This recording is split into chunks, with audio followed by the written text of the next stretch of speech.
सभी वीएलई भाइयों को मेरा नमस्कार। मैं शशांक गंगल आप सभी का स्वागत करता हूं। जैसा कि आज की मुलाकात में दुकानदार ओवरड्राफ्ट जो एचडीएफसी की स्कीम है उसके बारे में चर्चा की जाएगी। आप सभी को मैं अवगत कराना चाहूँगा कि स्टेट ऑफिस से मैं एचडीएफसी बैंकिंग सर्विसेज देखता हूँ और तथा मेरे साथ रितेश पांडे सर जो कि टेरिटरी हेड हैं एचडीएफसी बैंक से, वो भी जुड़े हुए हैं, जो कि आपको सभी प्रोडक्ट्स के बारे में जानकारी देंगे, जो कि दुकानदार ओवरड्राफ्ट के अंतर्गत जो फीचर्स हैं, क्या-क्या चीज़ें आपको ध्यान रखनी है, कौन-कौन सी बातें डॉक्यूमेंट्स आपको अपलोड करने हैं, किन बातों का ध्यान रखना है, कौन से डॉक्यूमेंट्स ज़रूरी हैं, कौन-कौन से रजिस्ट्रेशन आपको पहले देखने हैं। और ये एक बहुत ही अच्छी स्कीम है जो वीएलई अपने लिए भी ले सकता है तथा अपने कस्टमर्स के लिए भी ले सकता है। तो इसी क्रम में आगे बढ़ते हुए मैं रितेश सर से रिक्वेस्ट करूँगा कि आगे प्रोग्राम को सर प्रोसीड करें। सर रितेश सर, आपका माइक म्यूट है, तो एक बार आप अनम्यूट करके सर दुकानदार ओवरड्राफ्ट स्कीम के बारे में हमारे वीएलई भाइयों को बताएं। धन्यवाद शशांक जी। नमस्कार प्रिय वीएलजी साथियों, मेरा नाम रितेश पांडे है। मैं टेरिटरी हेड हूं एचडीएफसी बैंक में। और जब से एचडीएफसी बैंक की सेवाएं आप सभी के लिए लाइव हुई हैं, तब से मैं आप सभी के साथ सहयोग कर रहा हूं। आप सभी के साथ मिलकर हम काम कर रहे हैं। हमारे एचडीएफसी बैंक के तमाम प्रोडक्ट रेंज में हम एचडीएफसी बैंक की तरफ से आप लोगों के लिए ये नई प्रस्तुति है जिसे हम दुकानदार ओडी कहते हैं। तो जब हम दुकानदार ओडी कह रहे हैं तो आपको ये चीज समझ में आ रहा होगा कि ये जो ओडी है, ओडी का मतलब होता है ओवरड्राफ्ट, ये दुकानदारों के लिए है। अभी मैं इसकी आप सभी से विस्तृत चर्चा करूंगा, बट चर्चा करने से पहले मैं ये आपको बताना चाहता हूं कि इस दुकानदार ओडी पे को हम है क्या, बेसिकली ये दुकानदार ओडी हम क्या है, ये हम किनके लिए कर सकते हैं, इसके जो भी दुकानदार ओडी लेगा उसको क्या लाभ है, दुकानदार ओडी अगर आप करते हैं तो आपको क्या लाभ है। तो इन सभी विषयों पे हम चर्चा करेंगे। तो सबसे पहले अगर मैं बात करूं कि दुकानदार ओवरड्राफ्ट है क्या, तो ये एक तरह का वर्किंग कैपिटल लोन है जिसे हम दुकानदारों को, जो कि ट्रेडर हैं, जो रिटेल में ट्रेडिंग करते हैं, होलसेल में ट्रेडिंग करते हैं, या सर्विस प्रोवाइडर हैं, उस तरह के ग्राहकों को हम ये लोन ऑफर करते हैं। इसमें प्राथमिकता हम जिस तरह के दुकानदारों को देते हैं उसमें कुछ हैं, जैसे कपड़े के व्यवसायी हैं, हैंडलूम कपड़े के भी व्यवसायी हैं, उन पर भी विचार कर सकते हैं। किराना दुकानदार है, जो FMCG fast moving consumer goods product के विक्रेता हैं, उनको भी हम कंसीडर कर सकते हैं। जो एग्रीकल्चर प्रोडक्ट को ट्रेडिंग कर रहे हैं, हम उन्हें भी इस पर विचार कर सकते हैं इस लोन के लिए। जो इलेक्ट्रिक या इलेक्ट्रॉनिक प्रोडक्ट, कंप्यूटर से रिलेटेड प्रोडक्ट की बिक्री कर रहे हैं, ट्रेडिंग कर रहे हैं, हम उनको इस प्रोडक्ट के लिए विचार कर सकते हैं। मोबाइल और एसेसरीज के जो भी रिटेलर हैं, हम उस पर विचार कर सकते हैं। कंस्ट्रक्शन मटेरियल जो विक्रेता हैं, उन पर भी हम विचार कर सकते हैं। ऑटोमोबाइल की जो सर्विस सेंटर होते हैं, ऑटोमोबाइल के पार्ट्स के जो विक्रेता होते हैं, हम उस पर भी विचार कर सकते हैं। मेडिकल स्टोर कोई अगर चला रहा है, उनको भी ये लोन देने के लिए विचार कर सकते हैं। कोई हार्डवेयर की शॉप है, उस पर विचार कर सकते हैं। कोई मशीनरी का ट्रेडिंग कर रहा है, तो हम उस पर भी विचार कर सकते हैं।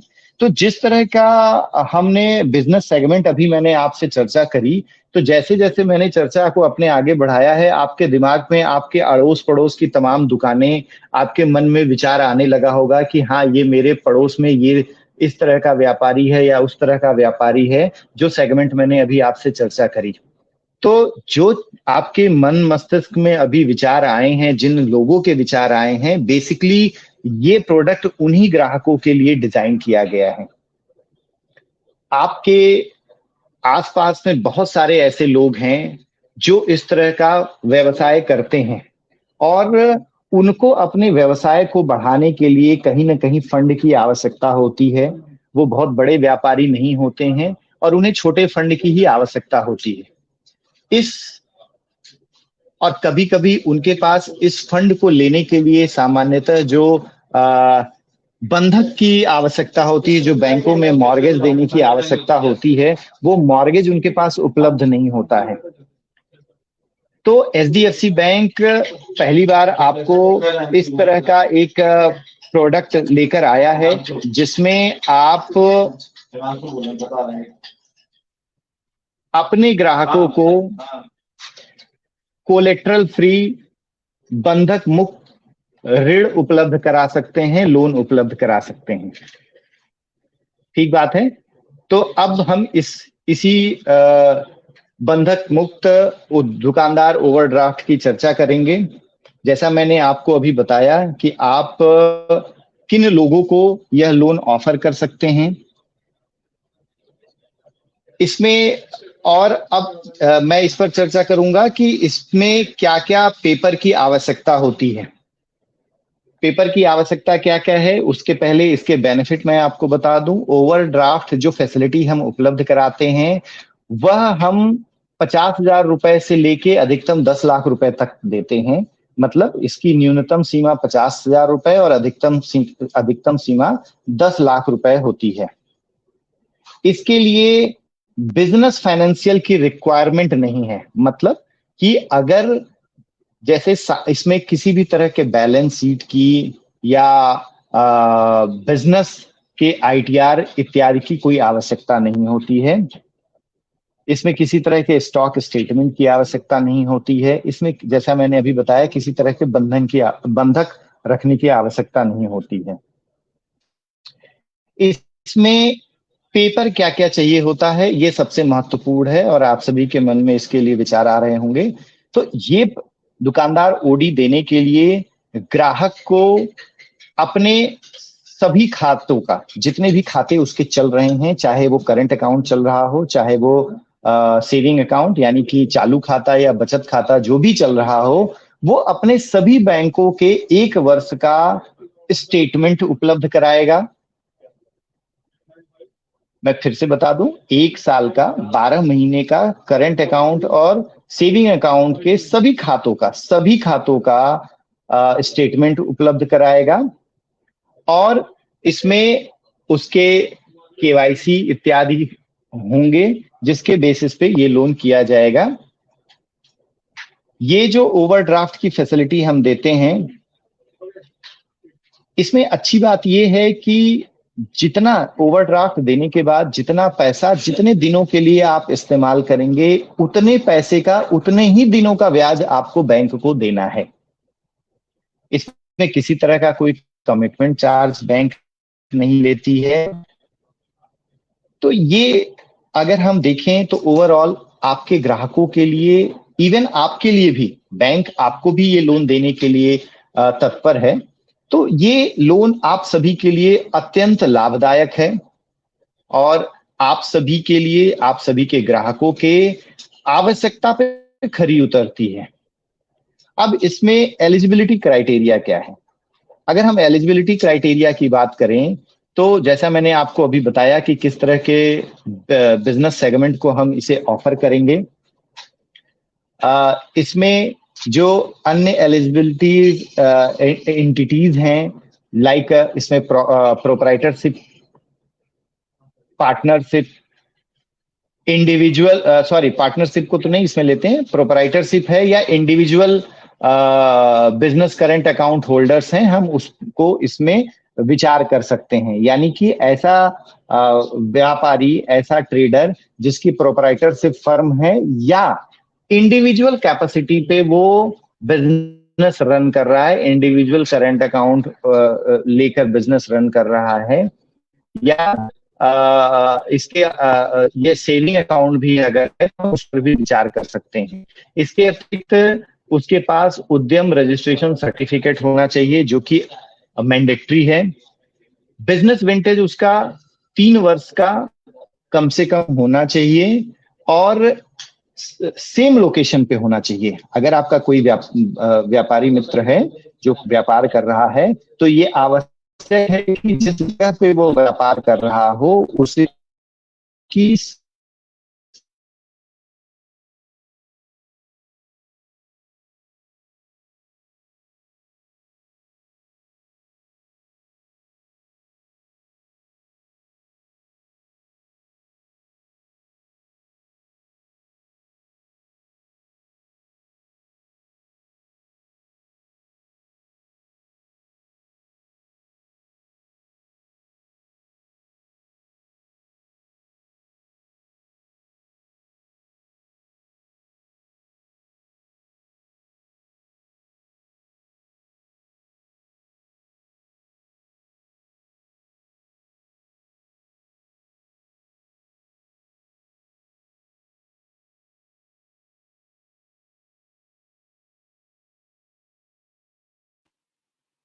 रितेश सर अभी वापस जुड़ रहे हैं, कुछ टेक्निकल समस्या की वजह से वो बाहर हो गए हैं, वापस आ रहे हैं।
हाँ सर, आप कंटिन्यू कर सकते हैं, ऐड हो गया आप।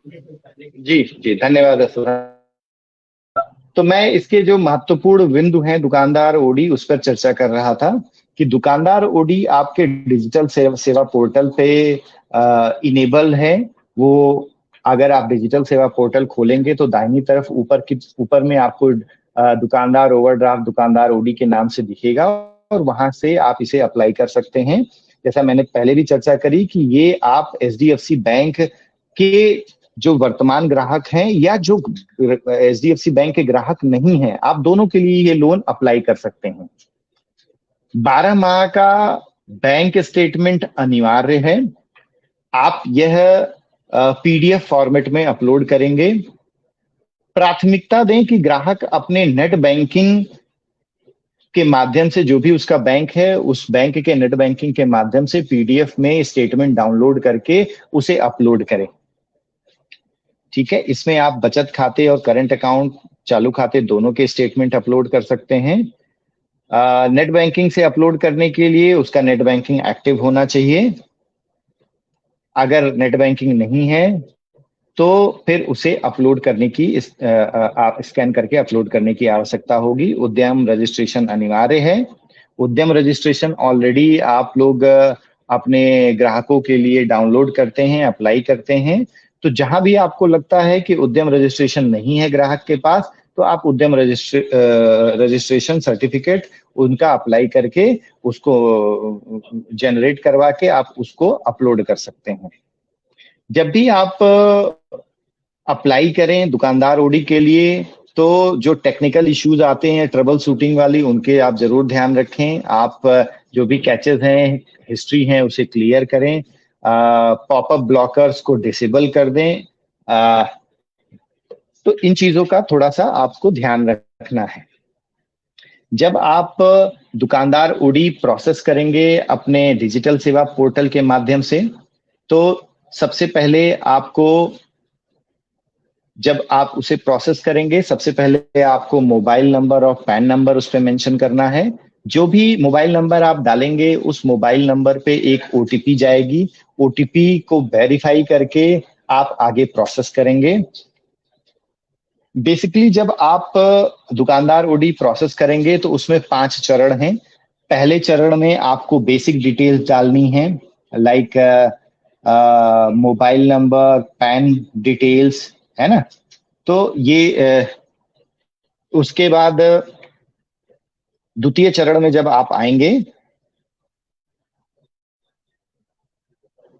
तो द्वितीय चरण में आपको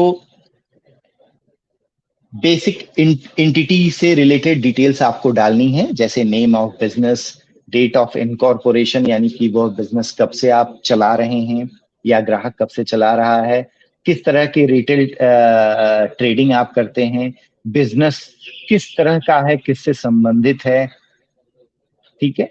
ये बिजनेस विंटेज क्या है, कितने वर्षों से चल रहा है, आपके ईमेल आईडी क्या है, उद्यम सर्टिफिकेट का जो भी यूआरसी नंबर है, वो चीजें आपको इसमें अपलोड करनी है। उसमें नीचे ऑफिस यूज ओनली लिखा हुआ है, ऑफिस यूज एलजीएलसी आप उसमें डाल सकते हैं। डालने के बाद आप उस पे नेक्स्ट स्टेप पे जाएंगे। नेक्स्ट स्टेप में जब आप जाएंगे तो सोल प्रोपराइटरशिप की से संबंधित आपको जानकारी उसमें अपलोड करनी है। ये आप अक्सर करते आते हैं, जब भी आप एचडीएफसी खाते वगैरह खोलते हैं तो उसमें इस तरह से इंफॉर्मेशन नहीं होती है, लगभग ये वैसा ही है। तो आपको कुछ भी नया नहीं महसूस होगा कि मैं कुछ नया कर रहा हूं, आपको लगेगा कि आप पुरानी तरह से ही अपना काम आगे बढ़ा रहे हैं। तो जब भी सोल प्रोप्राइटरशिप का इसमें तृतीय चरण में आपको भरना है तो आपको नाम, first name, middle name, last name भरना है, प्रोप्राइटर्स का फादर नेम या स्पाउस नेम भरना है, उनका मिडिल नेम लास्ट नेम भरना है, mother's middle name, date of birth आपको करके आगे उसे कंफर्म करना है। उसके बाद आप बैंक स्टेटमेंट अपलोड स्क्रीन पे आ जाएंगे।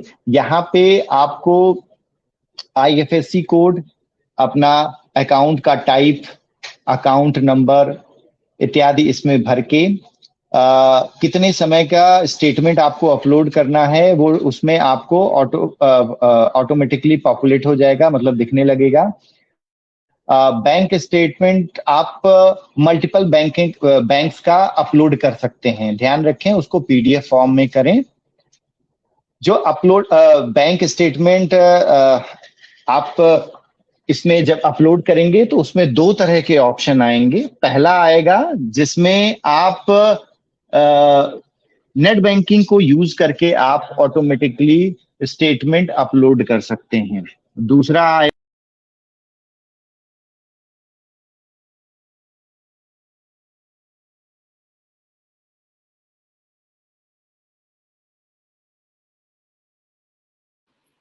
अभी 1 मिनट रुकिएगा रितेश सर, फिर डिस्कनेक्ट हो गए नेटवर्क की वजह से, अभी ऐड हो रहे हैं फिर से।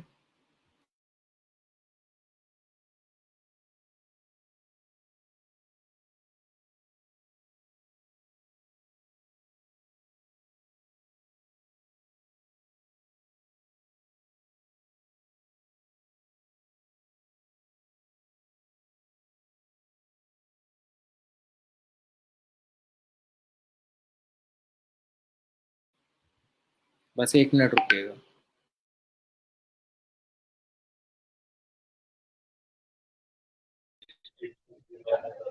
हाँ, तो मैं बैंक स्टेटमेंट के बारे में आपसे चर्चा कर रहा था कि बैंक स्टेटमेंट कैसे आपको अपलोड करना है। बैंक स्टेटमेंट के जब स्टेप पे आप आएंगे उसमें आपको बैंक डिटेल्स मेंशन करनी है, आईएफएससी कोड, अकाउंट किस तरह का है, अकाउंट टाइप, अकाउंट नंबर, किस डेट से किस डेट तक का आप अकाउंट अपडेट उस पे अपलोड करने वाले हैं वो आपको सेलेक्ट करना है। और उस पे फिर आप ऐड ऑप्शन पे जाएंगे। आप जब स्टेटमेंट अपलोड करेंगे तो उसमें 2 तरह के ऑप्शन आएंगे। पहला ऑप्शन होगा कि I will log in using net banking, यानी कि आप नेट बैंकिंग को इस्तेमाल करके आप अपना स्टेटमेंट अपलोड करना चाहते हैं। या दूसरा I will upload my bank statement, इसके माध्यम से आप अपने डेस्कटॉप पे अगर आपने सेव कर रखा है तो उसको फिर आप इसमें अपलोड कर सकते हैं। बैंक स्टेटमेंट अपलोड करने के बाद आपको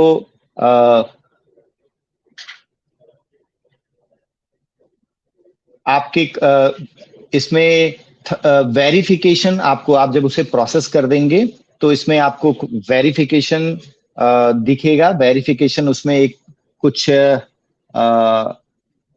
civil score, mobile number, PAN number इत्यादि के आपको वेरिफिकेशन दिखेगा। वेरिफिकेशन दिखने के बाद, वेरिफिकेशन सक्सेसफुल हो जाने के बाद आपको एक मैसेज आ जाएगा जिसमें लिखा होगा we have successfully process your application. एक एप्लीकेशन नंबर होगा and your application has been submitted successfully. तो ये जब आपको दिख जाए कि we have successfully proceed your application, इसका मतलब है कि आपने उसको सक्सेसफुली अपलोड कर दिया है, आपके सारे डॉक्यूमेंट सबमिट हो चुके हैं। ठीक बात है। इसमें जब आप सबमिट कर देते हैं तो इसमें कुछ एक चेक, जैसा मैंने बताया कि रिक चेक होता है, इंटरनल डिडक्ट चेक होते हैं। कुछ बैंक अपने स्तर पे उसमें क्रॉस वेरिफिकेशन करता है और उस फाइनल सबमिशन के बाद कस्टमर के मेल आईडी पे और मोबाइल पे उसको मैसेजेस भी आ जाते हैं उस रेफरेंस नंबर के साथ में। ठीक है, तो ये चीज आप जरूर देखें। अगर सक्सेसफुल सबमिट हो गया तो आपकी ईमेल आईडी पे उससे संबंधित मैसेज आया है कि नहीं आया है, ये भी आप चेक करें।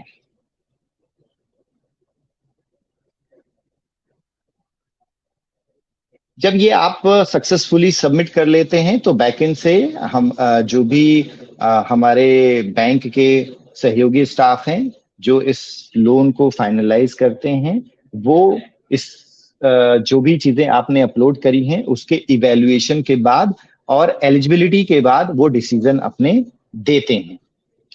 तो जो भी चीजें आपको बताई गई हैं उन चीजों का अगर आप ध्यान रखते हैं तो इस बात की संभावना ज्यादा है कि आपका ये लोन सक्सेसफुली सबमिट भी होगा और उसके बाद वो डिसबर्स भी होगा। डिसबर्सल ये तो आपका, चलिए मैंने बताया कि सक्सेसफुली सबमिट होगा और बैकएंड से उसको उसकी एलिजिबिलिटी चेक करने के बाद उसको अप्रूव कर दिया जाएगा। अप्रूवल करने के बाद आपको एक ओडी अकाउंट खोलना होगा जिसमें ग्राहक का जो भी अमाउंट अप्रूव किया गया है, जो भी अमाउंट के लिए वो एलिजिबल है, वो अमाउंट उसके उस खाते में सबमिट किया जाएगा और फिर ग्राहक उस अमाउंट को यूज करेगा अपनी आवश्यकताओं के लिए। तो अब ये जानना आवश्यक है कि अकाउंट ओपनिंग प्रोसेस क्या है कस्टमर के लिए। तो इसके लिए कस्टमर ईमेल रिसीव करेगा, उसके एसएमएस आएगा, जो भी हमारा क्रेडिट डिसीजन होगा उसके बाद एलिजिबल कस्टमर को सैंक्शन लेटर भी आ जाएगा मेल पे और कस्टमर नियरेस्ट ब्रांच में अप्रोच कर सकता है अकाउंट ओपनिंग के लिए, या वो अपने एरिया हेड जो भी उसके आपके लोकेशन पे हैं, आप अपने एरिया हेड से संपर्क करें कि ये कस्टमर को आ गया है, इसका कंफर्मेशन आ गया है, इनको ये लोन अप्रूव कर दिया गया है और अब इनका अकाउंट खुलवाकर इसे डिसबर्स करवाना है। ठीक है ना। तो इसके लिए शशांक जी, मेरी आवाज आ रही है ना? आपकी आवाज आ रही है। ओके, तो ये इन चीजों का ध्यान रखना है आपको।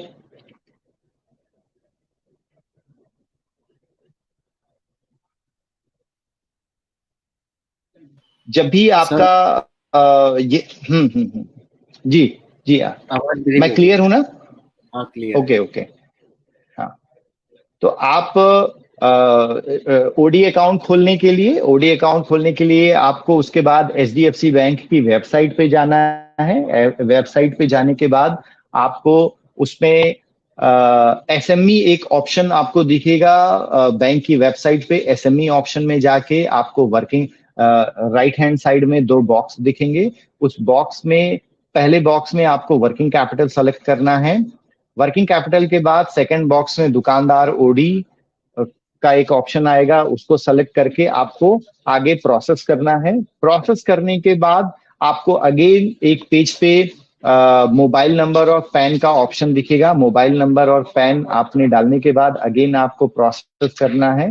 प्रोसेस करने के बाद आपको एक पेज ओपन होगा। उस पेज पे आपको कुछ टर्म्स एंड कंडीशंस आपको होंगे, जिसे आपको एक्सेप्ट करके आपको सबमिट कर देना है।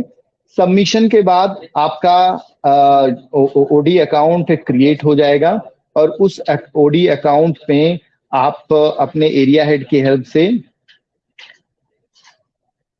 अपना ओडी अमाउंट जो भी उस ग्राहक का फाइनलाइज हुआ है आप उसको डिसबर्स कराएंगे और उसके बाद डिसबर्सल के बाद आप उस अमाउंट को यूज कर सकते हैं। तो ये एक छोटी सी जानकारी मैंने आपको दी है कि किस तरह से आप अपना अपने ग्राहकों के लिए ओडी अकाउंट प्रोसेस कर सकते हैं। इसमें अच्छी बात है कि ग्राहकों को इंस्टेंट लिमिट सेटअप हो जाता है, किसी तरह का कमिटमेंट चार्ज नहीं देना होता है। और जो सबसे यूनिक फीचर है इसका, जो आप अपने ग्राहक को बता सकते हैं, वो ये है कि ग्राहक जितना पैसा इस्तेमाल करेगा और जितने दिन के लिए इस्तेमाल करेगा, उसी पैसे पर उसे अपना इंटरेस्ट पे करना है। ठीक है, तो ये इसका एक बड़ा ही यूनिक फीचर है, जिसकी आप सभी चाहते भी हैं कि ऐसे प्रोडक्ट आपके ग्राहकों को मिले। तो अब इस तरह का एक प्रोडक्ट लॉन्च हो चुका है आप और आपके ग्राहकों के लिए। अब अगर मैं इसमें बात करूं कि हमारे वीएलई बंधुओं को यह करवाने, ओडी लिमिट करवाने के क्या फायदे हैं, तो जैसा कि आप जानते हैं कि एचडीएफसी बैंक एक ऐसा ऑर्गेनाइजेशन है जो हमारे वीएलई बंधुओं का बहुत ज्यादा ध्यान रखता है और अच्छा इंसेंटिव कमाने के कई अवसर प्रदान करता है। तो उसी कड़ी में दुकानदार ओडी के माध्यम से अगर आप 2 केसेस करवाते हैं जिसकी total value up to 5 lakh rupees है, तो आप को 0.40% टोटल लोन अमाउंट का अर्निंग होगा। यानी कि अगर मैं बात करूं, प्रति लाख 400 रुपए आप कमा सकते हैं। ठीक बात है। अगर आपने 3 केसेस करवाए जिसकी अधिकतम लोन अमाउंट 5 लाख से 15 लाख के बीच में है, तो आपको 600 रुपए प्रति लाख कमाने का अवसर है। और अगर 5 केस या उससे ज्यादा आप करवा रहे हैं जिसकी लोन अमाउंट 15 लाख या उससे ज्यादा है, उससे ज्यादा कुछ भी हो सकता है, तो आपको 800 रुपए प्रति लाख कमाने का अवसर है। अब अगर मैं एक उदाहरण ले लूं कि आपने 5 केसेस करवाए और एक केस का एवरेज टिकट साइज 5 लाख रुपए है या 4 लाख रुपए है। ठीक है, तो अगर 4 लाख रुपए एवरेज टिकट साइज है और आपने 5 केसेस करवाए हैं, तो टोटल वैल्यू होगी 20 लाख रुपए की। और अगर मैंने जैसा आपको बताया कि 800 रुपए प्रति लाख कमाने का आपको अवसर है, तो 20 लाख रुपए पे मोटा मोटा आप 16,000 रुपए आपके इंसेंटिव बनते हैं। तो आप सोचिए कि ये बैंक, मैंने तो बहुत छोटा अमाउंट 4 लाख बताया, आप इमेजिन करिए कि हो सकता है कि आप 5 केसेस प्रोसेस करें और उसका एवरेज टिकट साइज 8 लाख रुपए निकल के आ जाए। यानी एक ग्राहक को मोटा मोटा औसतन आप 8 लाख रुपए दे रहे हैं, तो आप सोचिए कि आपके इंसेंटिव कमाने के अवसर कितने बढ़ जाते हैं। और मैं अगेन ये कहूंगा कि आप अपने आसपास में एक नजर डालिए, आपको ऐसे बहुत सारे ग्राहक दिखाई पड़ेंगे जिनको वास्तव में इस लोन की अत्यधिक आवश्यकता है। तो और अभी मैंने आपको बताया कि इसके लिए डॉक्यूमेंट बड़े सरल हैं जो ग्राहक बड़े आराम से दे सकता है। तो आज से ही, अभी से ही अपने ग्राहकों से इस पर चर्चा करना शुरू करें और इस लोन को अप्लाई करें।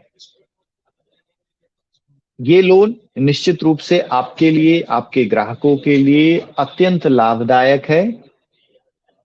कहीं भी आपको किसी भी तरह की असुविधा होती है, किसी तरह की कोई जानकारी चाहिए, आप अपने जो भी आपके डिस्ट्रिक्ट में एरिया हेड हैं, उस एरिया हेड एचडीएफसी बैंक के, उनसे संपर्क करें। अपने डिस्ट्रिक्ट मैनेजर से भी आप संपर्क कर सकते हैं, और निश्चित रूप से इस पे हम आपको सहयोग करके इस दुकानदार ओडी को आपके माध्यम से हम सफल बनाएंगे। तो मेरी आप सभी को शुभकामनाएं हैं। दुकानदार ओडी के साथ अपने दीपावली को एक बेहतरीन दीपावली के रूप में आप इस वर्ष मनाएं। आप सभी को मेरी बहुत बहुत शुभकामनाएं, दीपावली की अग्रिम शुभकामनाएं। आप सब अच्छा कर रहे हैं, आप सभी और अच्छा करें, ऐसी मेरी कामना है। धन्यवाद। रितेश सर, आपका बहुत बहुत धन्यवाद। इस प्रोडक्ट को बहुत अच्छे तरीके से आपने समझाया। सभी वीएलई से मेरी दरख्वास्त रहेगी कि आप या आप अपना खुद का भी दुकानदार ओवरड्राफ्ट की लिमिट ले सकते हैं या अपने कस्टमर के लिए भी अप्लाई कर सकते हैं। जैसा कि कई वीएलई साथियों ने कमेंट बॉक्स में लिखा है कि ये कितने परसेंट पे ये हमें मिलेगा, तो इसका जो इंटरेस्ट रेट है, आरओआई है, वो 16% है। और तथा रितेश सर, एक क्वेश्चन और आया। जी बताएं।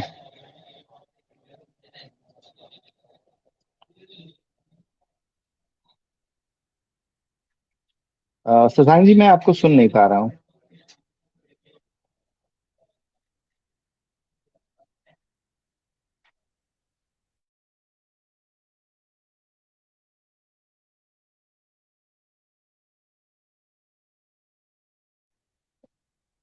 हेलो। लेटर की लिमिट निकल के आती है। हाँ शशांक जी, आपकी प्रश्न मैं सुन नहीं पाया, एक बार कृपया सर, फिर से बताएं। मैं क्वेश्चन ये था कि अगर किसी ने सैंक्शन लेटर निकला, उसकी लिमिट 6 लाख की आई और डिसबर्सल के लिए वो कितने टाइम तक वेट कर सकता है? सेम डे हम डिसबर्सल करेंगे। सेम डे करेंगे? अगर जैसे देखिए वो कुछ ये जो, करना चाहता है तो? जी, कुछ दिन बाद, 10 दिनों के अंदर वो कभी भी डिसबर्स करवा सकता है। 10 दिनों के अंदर? ठीक है जी जी, सर। समय सीमा और इसकी लोन अप्रूव होने के बाद 10 दिनों के अंदर उसे डिसबर्सल कराना होगा। और देखिए ये सर जैसे एक अच्छी चीज और भी है इसमें, कि ये फुल्ली डिजिटल प्रोडक्ट है। डिजिटल की इसका आपको लीड जर्नी भी डिजिटली प्रोसेस करनी है, और इसका अकाउंट भी डिजिटल ही प्रोसेस होना है। तो इसमें सभी काम इसीलिए हम सेम डे में करवा सकते हैं। अगर सब कुछ ठीक है तो सेम डे में ये प्रोसेस हो सकता है। ठीक है सर। तो रियली भाइयों, जैसा कि सर ने बताया कि आप अपने कस्टमर्स के लिए, अपने लिए भी अप्लाई कर सकते हो। आपका उद्यम रजिस्ट्रेशन, जो कि आप उद्यम रजिस्ट्रेशन गूगल पे सर्च करेंगे, वहाँ पे आप अप्लाई कर सकते हो अपने कस्टमर का या खुद का। इसमें जो मिनिमम एलिजिबिलिटी निकाली गई है वो ये है कि आपका जो डेट ऑफ इंकॉर्पोरेशन, जिन्हें सरल भाषा में कह सकते हैं कि आपका जो बिजनेस है वो लगभग 3 साल से पुराना, ज़्यादा पुराना होना चाहिए या उससे ज़्यादा भी हो सकता है। आपकी एलिजिबिलिटी आपके बैंक स्टेटमेंट तथा आपका जो बाकी डॉक्यूमेंट्स जो आप अपलोड करेंगे, उस एलिजिबिलिटी क्राइटेरिया को कैलकुलेट करते हुए आपको दर्शाया जाएगा कि ये लिमिट आपकी बनती है, जो कि इंस्टेंटली आपकी स्क्रीन पर आपको शो कर दिया जाएगा। कि मान लीजिए कि कोई कस्टमर का जो 4 साल पुराना बिजनेस कर रहा है और उसका एलिजिबिलिटी 4.5 लाख, 5 लाख, 6 लाख, 8 लाख कितनी भी निकल सकती है। वो जो भी बैंकिंग स्टेटमेंट, उसका जो भी एवरेज बैलेंस होगा, इन सब बातों को ध्यान में रखते हुए क्रेडिट डिपार्टमेंट अपनी क्रेडिबिलिटी शो उसकी क्रेडिबिलिटी कस्टमर की स्क्रीन पे आ जाएगी तत्काल। उसके बाद एक ओडी अकाउंट, ओडी लिमिट वाला अकाउंट अलग सेपरेट खुलेगा, जो आप अपने एचडीएफसी एरिया हेड की मदद से या ब्रांच की मदद से वो खुलवा सकते हैं, जिसके अंदर वो जो लिमिट है ये उसके अंतर्गत, अगर 8 लाख की लिमिट आई है और कस्टमर को केवल 4 लाख चाहिए तो वो भी हो सकता है। उसी के साथ वो लिमिट उसे कस्टमर को मिल जाएगी, जितना वो इस्तेमाल करेगा उसी पे प्रिंसिपल अमाउंट आपके, जितना अमाउंट वो यूज करेगा उसी पे आपका इंटरेस्ट लगेगा। तथा सर रितेश सर, और कुछ तो इसमें छूट नहीं रहा है सर? और saving account bonus Gautam Prasad Gupta ji ने कहा कि 75 लाख का एनुअल ट्रांजैक्शन है। सर यहाँ पर ट्रांजैक्शन बेस डिपेंड नहीं करता, आपका जो आप कर रहे हो वो ठीक है, पैसे का लेन देन एक अलग चीज़ है, लेकिन आपका या कस्टमर का पैसा कस्टमर के अकाउंट में है, यानी कि खुद का जो भी अकाउंट है उसमें बैलेंस मेंटेन होना भी जरूरी है। कि एक आमदनी आपकी कैसे पता चलेगी, ट्रांजैक्शन आ रहा है और जा रहा है तो उससे आपकी आमदनी नहीं पता चलती। आमदनी आपकी जब पता चलेगी जब आप अकाउंट में मंथली बेसिस पर कोई ना कोई बैलेंस छोड़ेंगे, जैसे 10 या 15 आपका एवरेज मंथली बैलेंस निकल के आता है। उस तर्ज पर आपकी एलिजिबिलिटी क्राइटेरिया या आपके कस्टमर की या वीएलई की निकल के आती है। प्रधान जी, यहाँ दो बातें मैं और स्पष्ट करना चाहता हूँ अपने वीएलई बंधुओं के लिए कि देखिए, दो चीजों का भी आपको ध्यान रखना है जब हम ये लोन सैंक्शन करेंगे किसी भी अपने आपके लिए, आपके ग्राहक के लिए। तो दो विशेष बातें ध्यान रखनी है। पहली चीज तो ये कि ग्राहक का जो 1 साल का हम स्टेटमेंट देख रहे हैं, वो स्टेटमेंट में जो उसका ऑफ बैलेंस निकल के आ रहा है वो कम से कम 10 हजार रुपए का होना चाहिए। अगर किसी ग्राहक का औसत बैलेंस 10 हजार रुपये से कम आ रहा है तो उस पर विचार नहीं किया जाएगा। 10 हजार या उससे ज्यादा का औसत बैलेंस होना होगा। दूसरी चीज है कि ग्राहक ने, अ, 6 महीने के लिए वो कम से कम कि उसके deposit और उससे ज्यादा का होना चाहिए। अगर वो सर्विस प्रोवाइडर है तो पैसे ज्यादा होता है। इन दो बातों का ध्यान रखना है। नितेश सर, आपकी आवाज बहुत ज्यादा कट रही है सर, बस कुछ नहीं आ रही।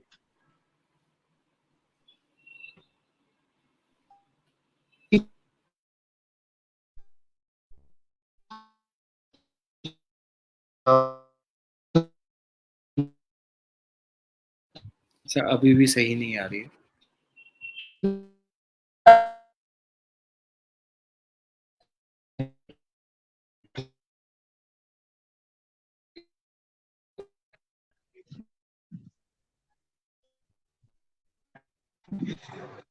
अभी क्लियर है क्या? मेरी वॉइस क्लियर है? अब क्लियर है सर। हेलो। हाँ जी, तो मैं सर यही अब कह रहा सही आ रही हूँ कि जो दो धातु का, हाँ,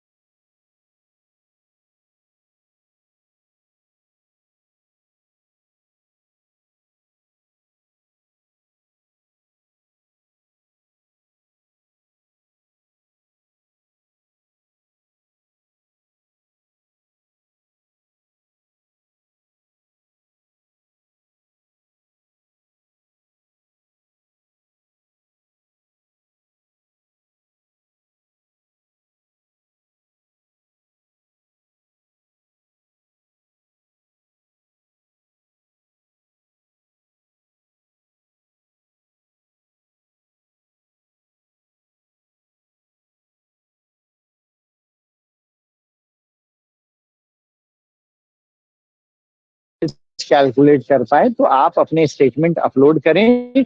हमारी बैकएंड टीम कैलकुलेट करके वो उस पर डिसीजन दे देगी। दूसरी चीज है कि जो उसकी चर्निंग पिछले 6 महीने की जो देखी जाएगी, उसमें अगर वो ट्रेडर है तो उसमें कम से कम 50 हजार रुपए का चर्निंग होना चाहिए। दूसरी, अगर वो सर्विस प्रोवाइडर है तो कम से कम 1 लाख रुपए या उससे ज्यादा की चर्निंग होनी चाहिए। चर्निंग का मतलब है कि वो उसमें लेन देन कर रहा हो। ऐसा नहीं है कि वो स्टेटमेंट हमें दे दे बट उसके अंदर एक बार 10 हजार रुपए डाल के उसने छोड़ दिया है, पूरे साल पड़ी हुई है, उसमें कोई लेन देन ट्रांजेक्शन कुछ भी नहीं हो रहा है, और वो कहेगा कि भाई मेरा एवरेज 10 हजार मेंटेन हो रहा है तो मुझे क्यों नहीं इसके लिए एलिजिबल किया जा रहा है।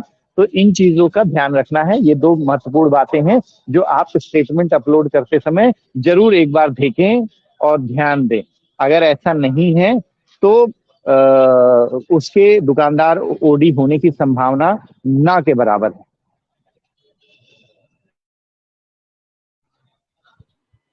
Okay sir. जी सर। ठीक है सर, जो हमने प्रोडक्ट आज के बारे में बताया, और थोड़ा सा आपको बता दूं कि अगर किसी VLE को अपने HDFC एरिया हेड या ब्रांच की जानकारी नहीं है, तो आप अपना CSC पोर्टल यानी कि डिजिटल सेवा पोर्टल लॉगिन करिएगा। वहाँ पे HDFC BF या आप लोन बाजार लिख सकते हैं, वहीं पे आपको ये दुकानदार ओवरड्राफ्ट का ऑप्शन आएगा, दिखा देता हूँ।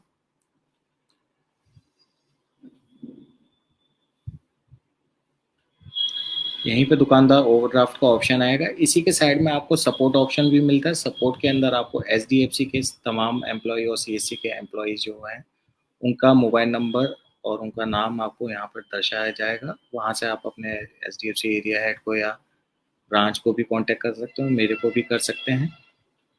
बाकी आप अपने पोर्टल से बहुत सारी लोन सुविधाएं और अकाउंट ओपनिंग की सर्विसेज हमारे पोर्टल पे अवेलेबल हैं।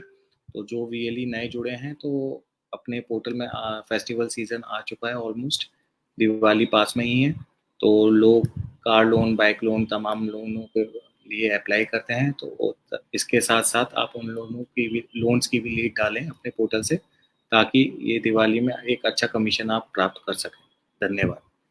तो इसी के साथ आज की मुलाकात को मैं समाप्त करता हूँ, और कोई भी दिक्कत हो आप संपर्क कर सकते हैं। धन्यवाद Ritesh sir, thank you so much. धन्यवाद शशांक।